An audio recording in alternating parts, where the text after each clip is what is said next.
हमारे साथ हमारे संवाददाता ओमकार बावले जुड़ चुके हैं। ओमकार, जिस सवाल के जवाब का आपको भी इंतजार होगा, हमें भी होगा और सभी को होगा, लेकिन उस सवाल का जवाब अभी मुंबई पुलिस से मिला नहीं है। अभी दो तीन बातें इसमें आई हैं छोटी छोटी कि मूल रूप से नाम क्या है, कहां का हो सकता है, पहली बार दाखिल हुआ चोरी के इरादे से, लेकिन वो जो सवाल था कि घर के अंदर कैसे घुस गया, हमला किन परिस्थितियों में हो गया, क्या किसी ने मदद की, इस पर अभी पुलिस ने पीसी में कोई जानकारी डिटेल्स नहीं दी है।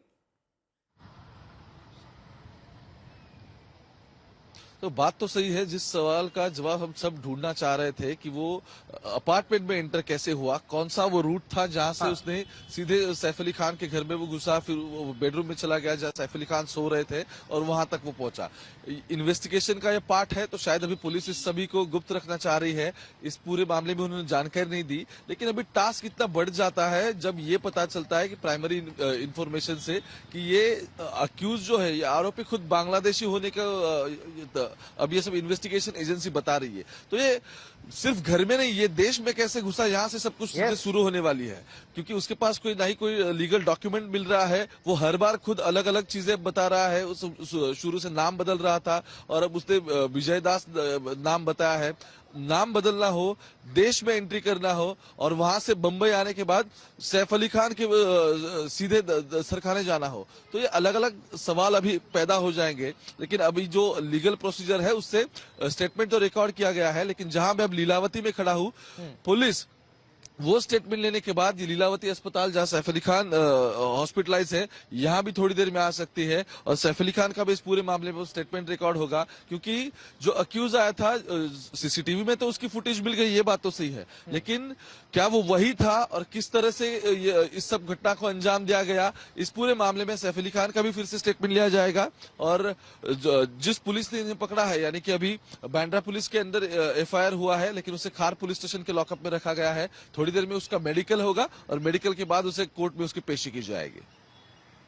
बिल्कुल ओमकार, आप जुड़े रहिएगा। विद्या का हम रुक कर लेते हैं। विद्या, आप भी इंतजार में होंगी कि कुछ पुख्ता ठोस सबूत लेकर आएगी पुलिस और कुछ जानकारी डिटेल्स ज्यादा से ज्यादा साझा किया जाए जिस पर सस्पेंस खत्म हो, लेकिन वो सस्पेंस तो अभी भी कायम है, बरकरार है।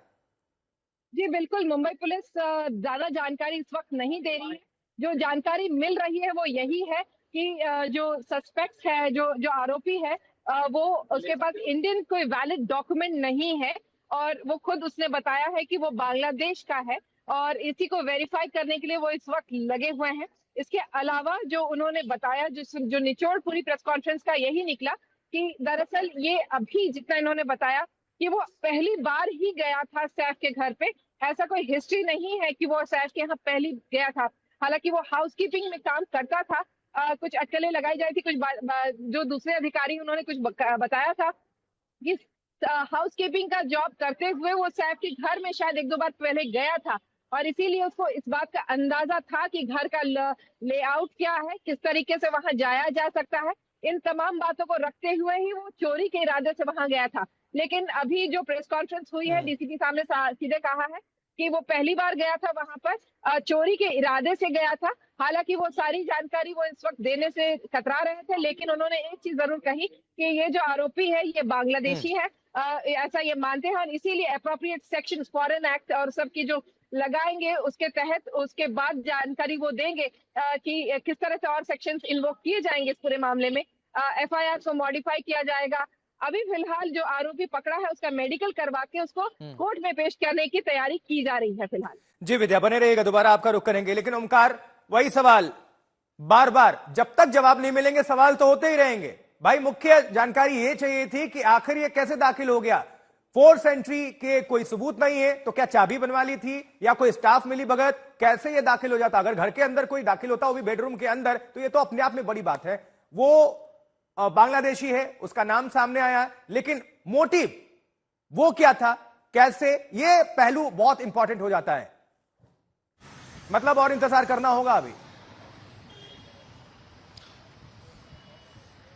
बात तो सही है, अब और इंतजार करना होगा, क्योंकि इन्वेस्टिगेशन का रोल तब बढ़ जाता है जब इसके पास कोई भारतीय डॉक्यूमेंट नहीं है। और अगर भारतीय डॉक्यूमेंट नहीं है, जैसे आपने शुरू में कहा कि वो देश में ही कैसे आ गया, घर में घुसता तो सेकेंडरी हो गई, फिर वो कंट्री में कैसे आया, बॉर्डर कैसे क्रॉस किया और यहां तक मुंबई में कैसे पहुंचा, क्योंकि अभी जो कैरेक्टर वेरिफिकेशन होता है, जो कैरेक्टर वेरिफिकेशन में बेसिकली सवाल पूछे जाते हैं, आप कहाँ से हो, यहाँ कितने दिन से हो, किसके पास रह रहे हो, तो कोई ना कोई इसमें और लोग आएंगे जिन्होंने इसे शायद मदद भी की होगी। जैसे कि ये कहाँ रह रहा था, एक हॉस्पिटलिटी इंडस्ट्री में ये काम कर रहा था, ऐसी बात बोली जा रही है। प्राइमा फेसी तो ये था कि इसे रेस्टोरेंट बार में भी ये था, तो किस ये जॉब उसे किसने दिया, क्या उन लोगों ने इसका कैरेक्टर वेरिफिकेशन किया था, क्या उन्हें ये सब कुछ पता था कि ये कहाँ से आया है, किस तरीके से आया है।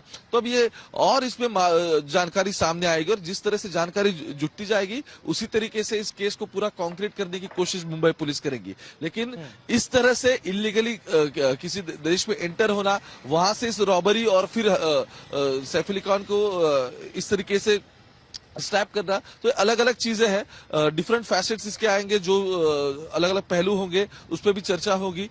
पुलिस उस पर इन्वेस्टिगेशन को आगे ले जाएगी। लेकिन अब जैसे विद्या कह रही थी कि इसमें बेसिक एफआईआर में कुछ सेक्शंस और बढ़ेंगे, ऐसे अब नजर आ रहे हैं, और उसके सिग्नल्स यही है कि अगर ये देश का नागरिक नहीं है तो इसमें और अलग अलग सेक्शंस ऐड हो जाएंगे। और पुलिस ने अगर 50 लोगों से ज्यादा से पूछताछ कर ली होगी अभी तक, जैसा कि हम लगातार जानकारी दे रहे हैं कल से विद्या, तो उनमें किसी ने, स्टाफ ने तो पहचाना ही होगा इस शख्स को और जानकारी दी ही होगी कि हाँ फला स्टाफ है और फला सेक्शन में काम करता है। किसी ने पहचाना भी नहीं, इतना वक्त लग गया पुलिस को सिर्फ ये बताने में। जो अभी असली पहलू है उस पर जाना होगा और सैफ अली खान स्टेटमेंट क्या देते हैं इसका इंतजार करना होगा। जी बिल्कुल, सैफ अली खान का स्टेटमेंट तो बहुत अहम होगा क्योंकि उन्हीं पर अटैक हुआ था, उन्होंने आरोपी को देखा था। लेकिन सबसे बड़ी बात यही है कि जो 40 से 50 लोग जो पिछले धरपकड़ चल रही थी मुंबई पुलिस की, अगर आप देखें तो सब एक जैसी, जो आरोपी का जो फुटेज मिला था जो सैफ अली खान के घर से, जो फायर डक्ट की उधर सीढ़ियों से वो एस्केप से जो भाग रहा था, उस सीसीटीवी फुटेज से दिखने वाले तमाम लोगों को मुंबई पुलिस ने धरपकड़ की थी।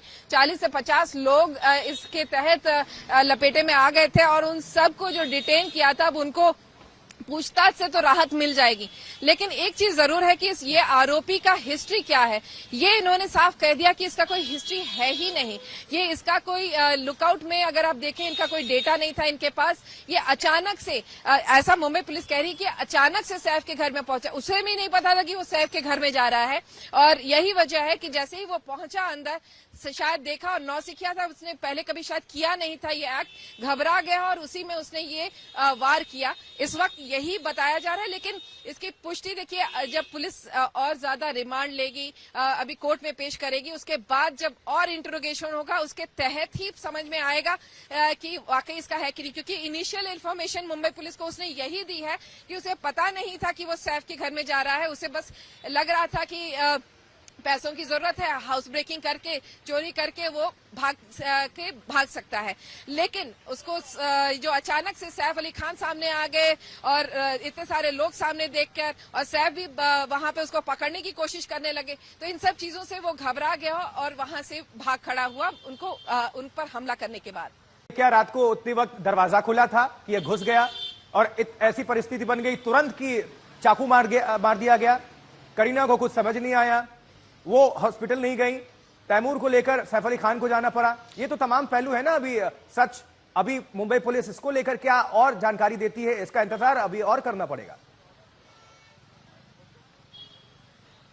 जी बिल्कुल, थोड़ा समय का इंतजार तो देखना पड़ेगा क्योंकि अभी भी जो प्रेस कॉन्फ्रेंस हुई सवाल तमाम थे, लेकिन मुंबई पुलिस बच के, आप देखिए जैसे डीसीपी साहब उठ के गए, उसको देख के लगा कि वो बस अब कुछ नहीं बताना है, अब एकदम भाग खड़े हुए लिटरली। और उन्होंने बस यही जानकारी दी है कि जो आरोपी, जो मुख्य आरोपी जिसमें अभी तक जितने लोगों की धरपकड़ हुई है उन सब से अलग ये एक थाने से गिरफ्तारी हुई है। थाने में अब जाके जो आरोपी गिरफ्तार हुआ है वो सही आरोपी है। बाकी सब जो अभी तक हम धरपकड़ कर रहे थे वो सब कामयाब नहीं हुए थे, वो सारे लीड्स, और अब जो पकड़ा है वो सही है। सिर्फ इसी बात की मेनली पुष्टि की है उन्होंने। सेकेंडली उन्होंने कहा कि हो सकता है कि ये बांग्लादेशी हो क्योंकि उसके पास कोई फिलहाल कोई आइडेंटिफिकेशन के प्रूफ नहीं है, घर परिवार के बारे में कुछ नहीं है। जो जानकारी उसने परिवार के बारे में दी है वो बांग्लादेश में है और यही इसी से वो कह रहे हैं। लेकिन अभी उसकी पूरी पुष्टि करनी, देखिए कोई भी आरोपी कुछ भी बोल दे, लेकिन आखिरकार जब एक केस बिल्डअप होता है तो उसके सारे सर्कमस्टेंशियल एविडेंसेस सब इकट्ठे करके तब प्रूफ किया जा रहा है कि ये स्टेटमेंट है और ये प्रूफ है, तो उसके साथ मिला के ही कोई केस प्रूफ किया जाता है। तो इसीलिए लिए फिलहाल जो इनिशियल स्टेटमेंट उसका रिकॉर्ड हुआ है, जो बातें रिकॉर्ड हुई हैं, इंटरोगेशन में जो जानकारी मिली है, उसके आधार पर यही है कि वो बांग्लादेशी है, आया था यहाँ पर कुछ काम वाम की तलाश में, लेकिन यहाँ पर उसने हाउसकीपिंग में और बार में अलग अलग जगहों पे जो काम किया, उसके बाद उसको अचानक से लगा कि पैसा शायद नहीं बन रहा है तो उसने किया। लेकिन ये सब बातें अभी इनिशियल हैं बहुत ज्यादा, लेकिन इसके बाद की पुष्टि जो है वो थोड़ी देर बाद जब इंटरोगेशन और बढ़ेगा, मुंबई पुलिस का रिमांड मिलेगी, उसके बाद ही कर पाएगी मुंबई पुलिस। ऋतिक बालेकर भी हमारे साथ, हमारे सहयोगी जुड़ चुके हैं। ऋतिक, अगर आप हमें सुन पा रहे हो, देखिए बॉडी लैंग्वेज भी बहुत कुछ इंडिकेट करता है। जब भी कोई भी पुलिस जब किसी बड़े केस को क्रैक करती है तो बहुत कॉन्फिडेंस के साथ आती है और कॉन्फिडेंटली डिलीवर करती है, जानकारी देती है। लेकिन अगर आपने भी प्रेस कॉन्फ्रेंस देखा होगा तो बॉडी लैंग्वेज बहुत ज्यादा पॉजिटिव नहीं था। ऐसा लग रहा था कि जल्दी से कुछ बातें बतानी है और तुरंत वहां से निकल जाना है, क्योंकि सवालों की बारिश होगी। असली सवाल तो अभी दबे हुए हैं, अभी जो जानकारी चाहिए थी वो भी आ नहीं पाई है। आपने भी प्रेस कॉन्फ्रेंस सुनी होगी, देखी होगी।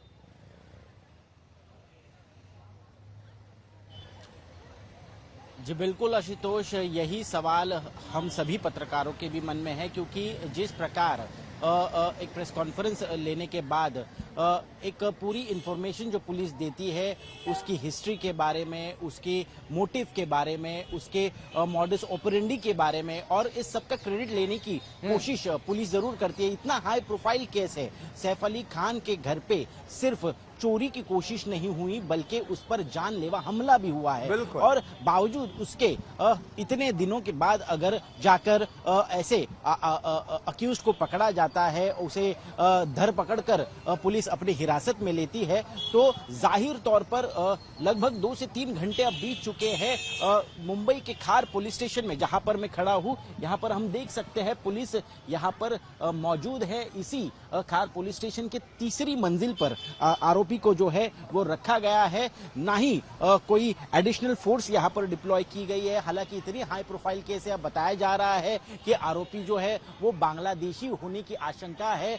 पासपोर्ट एक्ट के तहत जो है नए कानून के तहत उस पर जुर्म दर्ज किया जाएगा, लेकिन पुलिस ये नहीं बता पा रही है कि आखिरकार उसका कोई क्राइम रिकॉर्ड था या नहीं, उसका मोटिव क्या था। उसने अगर जानलेवा हमला किया है तो उसके पास वो हथियार कहां से आए, उस हथियार को उसने जिस प्रकार इस्तेमाल किया है। करीना कपूर के स्टेटमेंट में भी ये साफ तौर पर उभर कर आया है कि बहुत अग्रेसिव था यह आरोपी। तो अगर वो सिर्फ चोरी करने के लिए 12वें मंजिल तक अगर वो जा सकता है और वहां से अगर वो पकड़ा जाता है तो ज्यादा से ज्यादा वो वहां से भागने की कोशिश करेगा, ना ही कि जानलेवा हमला करने की कोशिश करेगा। लेकिन हमने देखा उसके बाद भी, हमला करने के बाद वो आराम से वहां से निकल भी जाता है। यानी ये सारी जो बॉडी लैंग्वेज और जो चीजें उभर कर सामने आ रही है, लग रहा है कि वो इस तरह के गुनाह को अंजाम दे चुका होगा। लेकिन अब पुलिस सामने आकर बता रही है कि ऐसा कोई रिकॉर्ड, क्राइम रिकॉर्ड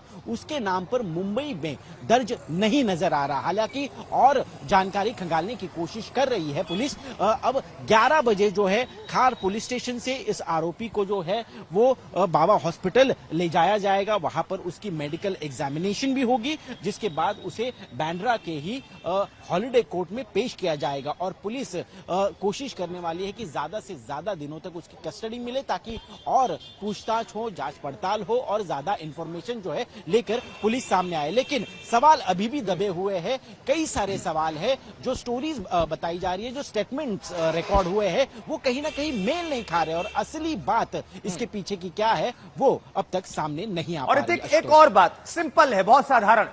मान लीजिए कोई भी जुर्म को अंजाम देता है, हमला करता है, चाकू से कई बार जख्मी कर देता है, उसके पीछे लोगों ने आवाज तो लगाई होगी, पकड़ो चोर, जो भी स्थिति बनी होगी। बिल्डिंग में किसी ने नहीं सुना, गार्ड्स कहां थे, आराम से आता है, और जब कोई क्राइम को अंजाम देता है तो बहुत तेजी से भागता है। वो सीढ़ी पर बहुत आराम से उतर रहा है कैमरे को देखते हुए।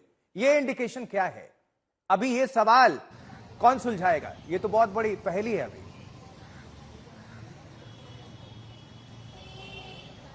जी बिल्कुल, जाहिर सी बात है, क्योंकि जिस तरह से वो वहां से निकल गया है, हम सभी जानते हैं बांद्रा एक बहुत हाई प्रोफाइल एरिया है, और भले ही जहां पर सैफ रह रहे थे उस सदगुरु शरण बिल्डिंग में पुख्ता इंतजाम नहीं थे, सीसीटीवी की कमियां थी, वॉचमैन जो थे उनकी सिक्योरिटी की कमी थी। लेकिन अगर वो पूरा एरिया देखे तो वो पूरे एरिया में एक सीसीटीवी का जाल लगा हुआ है। अगर उसकी मूवमेंट ट्रैक करना चाहती है पुलिस तो वो 24 घंटे के अंदर कर सकती थी, लेकिन बावजूद उसके हमने देखा कि कई दिन लग गए उसको धर दबोचने में। आखिरकार वो अभी हाथ में तो आया है, लेकिन सैफ अली खान पर हमले के बाद उसे पुलिस स्टेशन, उसे हॉस्पिटल, लीलावती हॉस्पिटल रिक्शा में क्यों ले जाया गया, उसके साथ उनके बेटे, छोटे बेटे तैमूर क्यों मौजूद थे उनके स्टाफ के साथ, ऐसे कई सारे सवाल जो है वो अभी भी जिनका जवाब नहीं मिल पा रहा।